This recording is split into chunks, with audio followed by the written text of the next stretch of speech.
The Assembly will hear an address by His Excellency Luiz Inácio Lula da Silva, President of the Federative Republic of Brazil. I request protocol to escort His Excellency and invite him to address the Assembly.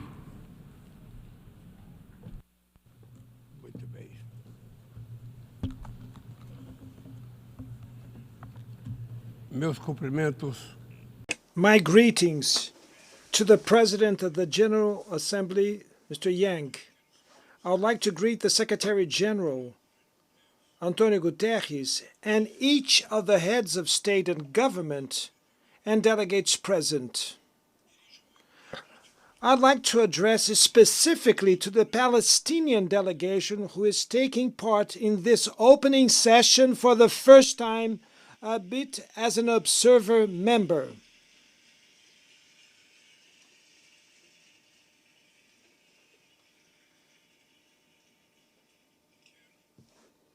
I'd like to also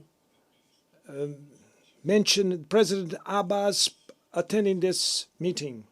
Ladies and gentlemen, the day before yesterday, here in this very plenary, we adopted the Pact for the Future. Its difficult approval shows the weakening of our collective capacity for negotiation and dialogue. Its limited scope is also an expression of the paradox of our time. We walk around in circles between possible commitments that lead to insufficient results. Not even with the tragedy of COVID-19 were we able to unite around a treaty on pandemics at the World Health Organization. We need to go much further and provide the UN with the necessary means to face the dizzying changes in the international panorama. We are living in a time of growing anguish, frustration, tension, and fear. We are witnessing an alarming escalation of geopolitical disputes and strategic rivalries. 2023 holds the sad record of the highest number of conflicts since World War II. Global military spending grew for the 9th consecutive year and reached $2.4 trillion. Over $90 billion have been mobilized with nuclear arsenals. These resources could have been used to finance the fight against hunger and climate change. What we are seeing is an increase in military capabilities. The use of force, not supported by international law, is becoming the rule. We are witnessing two simultaneous conflicts with the potential to become widespread conflagrations.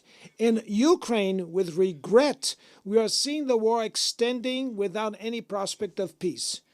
Brazil has firmly condemned the invasion of the Ukrainian territory. It is already clear that neither side will be able to achieve all their objectives through military means. The use of increasingly destructive weapons brings to the mind the darkest days of this sterile Cold War confrontation. Creating conditions for resuming direct dialogue between the parties is crucial at this time. This is a message of the 6 points of understanding that China and Brazil offer for a process of dialogue to be established and for the hostilities to end. In Gaza and the West Bank, we are witnessing one of the greatest humanitarian crises in recent history, which is now spreading dangerously to Lebanon. What began as a terrorist action by fanatics against innocent Israeli civilians has become a collective punishment for the entire Palestinian people. There have been over 40,000 fatal victims, mostly women and children. The right to defense has become the right to vengeance, which prevents an agreement for the release of hostages and postpones the ceasefire. Forgotten conflicts in Sudan and Yemen are causing excruciating suffering to nearly 30 million people. This year, the number of people in need of humanitarian aid in the world will reach 300 million.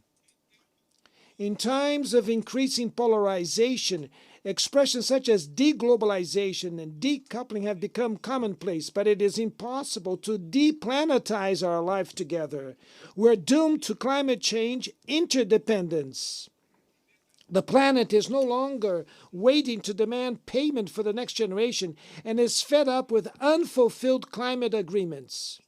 It is tired of neglected carbon reduction targets and financial aid to poor countries that does not arrive. Denialism succumbs to evidence of global warming. 2024 is on track to be the hottest year in modern history.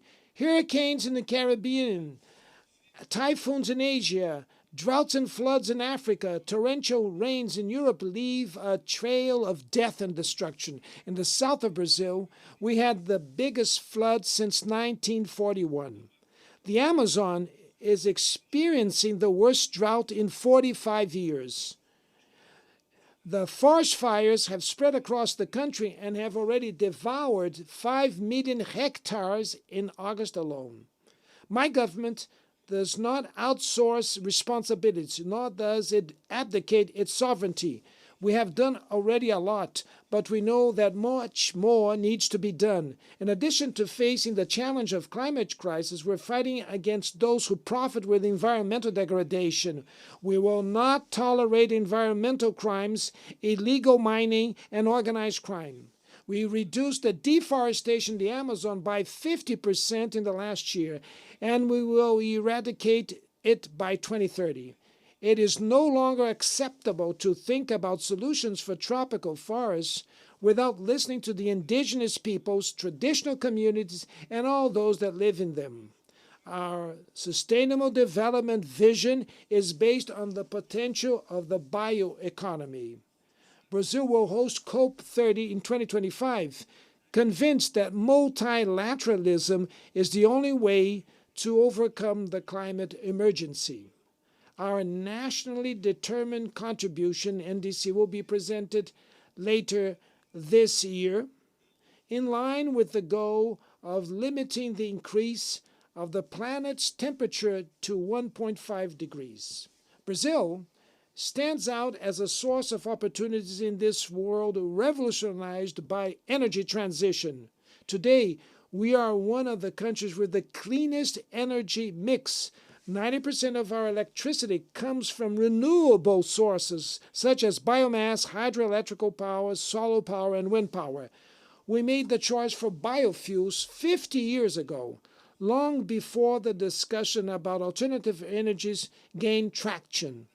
We are on the forefront of other important niches, such as green hydrogen production. It is time to face the debate about the slow pace of the planet's decarbonization and work for an economy less reliant on fossil fuels. Mr. President, Latin America has been experienced since a second lost decade since 2014. The region's average growth during this period was only just 0.9%, less than half of what was seen in the last decade of the 80s. This combination of low growth and high levels of inequality results in harmful effects on the political landscape. Engulfed by disputes often unrelated to the region, our vocation for cooperation and understanding has been weakened. It is unjustified keeping Cuba on a unilateral list of states that allegedly promote terrorism. And also that this is undue, it reaches the most vulnerable countries. In Haiti, it's urgent to combine actions to restore public order and promote development. In Brazil, defending democracy implies impermanent action against extremist, messianic, and totalitarian attacks which spread hatred, intolerance, and resentment. It was on its behalf that Brazilians defeated dictators and tyrants who tried to undermine institutions and put them at the service of reactionary interests. Democracy needs to respond to the legitimate aspiration of those who no longer accept hunger, inequality, unemployment, and violence. In a globalized world, It makes no sense to resort to false patriots and isolationists, nor is there hope in resorting to ultra-liberal experiments that only worsen the difficulties of an impoverished continent. The future of our region depends, above all, on building a sustainable, efficient, and inclusive state that tackles all forms of discrimination. A future which is not intimidated by individuals, corporations, or digital platforms that consider themselves above the law. Freedom is the first victim of a world with no rules. Essential elements of sovereignty includes the right to prescribe laws, adjudicate disputes, and enforce rules within one's territory, including the digital environment. The state we are building is sensitive to the needs of the most vulnerable, without giving up sound macroeconomic foundations. The false opposition between state and market was abandoned by developed nations, which returned to practice active industrial policies and strong regulation of the domestic economy. In the area of artificial intelligence, we are experiencing the consolidation of asymmetries that lead to a true knowledge oligopoly. The unprecedented concentration in the hands of a small number of people and companies based in an even smaller number of countries is advancing. We are interested in emancipatory artificial intelligence, which also has the face of the global south and which strengthens cultural diversity, that respects human rights, protects personal data, and promotes information integrity. And above all, that it will be a tool for peace, not for war. We need an intergovernment governance of artificial intelligence in which all states have a seat. Mr. President, conditions for accessing financial resources remain prohibitive for most low and middle income countries. The debt burden limits fiscal room to invest in health and education, reduce inequalities, and address climate change. African countries borrow at rates up to 8 times higher than Germany and 4 times higher than the United States. It's a Marshall Plan in reverse, in which the poorest finance the richest. Without greater participation of the developing countries in the management of the IMF and the World Bank, there will be no effective change. While the Sustainable Development Goals lag behind, the world's 150 largest companies have collectively made up to $1 trillion in profits over the last 2 years. The fortunes of the top 5 billionaires have more than doubled since the start of this decade, while 60% of humanity has become poor. The super rich pay proportionally much less tax than the working class. To remedy this anomaly, Brazil has insisted on international cooperation to develop minimum global taxation standards. The data released by FAO 2 months ago on the state of food insecurity in the world is shocking. The number of people going hungry around the world has increased by more than 152 million since 2019. This means that 9% of the world's population, 733 million people, are undernourished. The problem is severe in Africa and Asia, but it also persists in parts of Latin America. Women and girls make up the majority of people facing hunger in the world. Pandemics, armed conflicts, climate events, and agricultural subsidies from rich countries are increasing the scope of this scourge. But hunger is not just the result of external factors. It arises, above all, from political choices. Today, the world produces more than enough food to eradicate it. What is missing is for conditions to be created so that food may be affordable. This is my government's most urgent commitment: end hunger in Brazil, as we did in 2014. In 23 alone, we lifted 24,400,000 people out of a condition of severe food insecurity. The Global Alliance Against Hunger and Poverty, which we will launch in Rio de Janeiro in November, was born from this political will and this spirit of solidarity. It will be one of the main results of the Brazilian G20 chairmanship and is open to the world. Anyone who wants to join this collective effort is welcome. Mr. President, ladies and gentlemen, about to turn 80, the United Nations Charter has never undergone comprehensive reform. Only 4 amendments were passed, all of them between 1965 and 1973. The Charter's current version fails to address some of humanity's most pressing challenges. When the UN was founded, we were 51 countries. We are now 193 countries. Several countries, mainly on the African continent, were under colonial rule when the UN was founded and had no say over its goals and functioning. There is no gender balance in the highest positions. The position of Secretary General has never been held by a woman.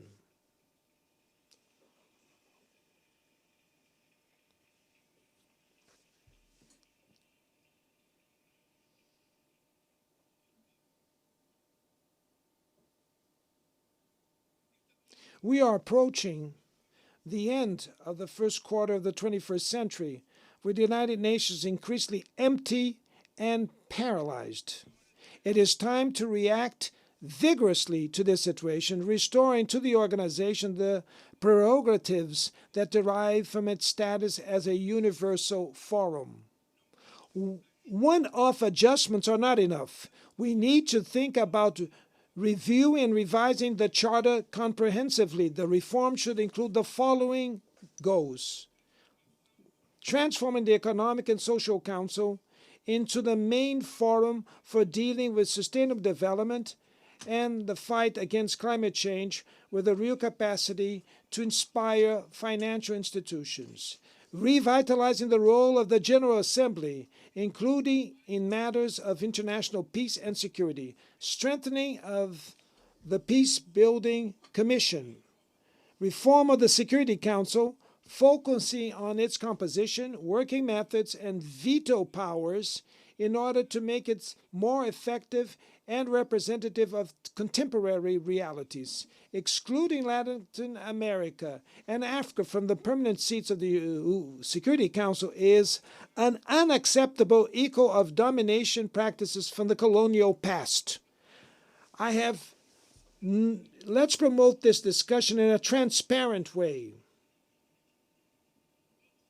Let's promote this discussion in a transparent way in consultation with the G77, the G20, and the BRICS, in the CARICOM, at the UE, and any other spaces that exist. I have no illusions about the complexity of a reform like this, which will face crystallized interests in maintaining the status quo. It will require enormous negotiation effort, but that is our responsibility. We cannot wait for another world tragedy like the World War II to only then build a new governance on its rubbles.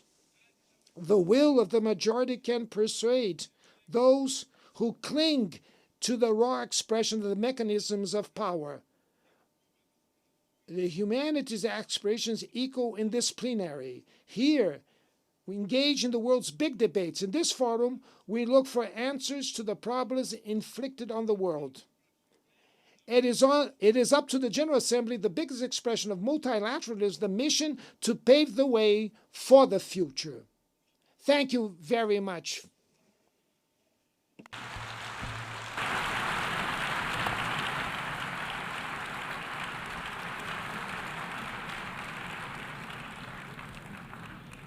On behalf of the Assembly, I wish to thank the President of the Federative Republic of Brazil,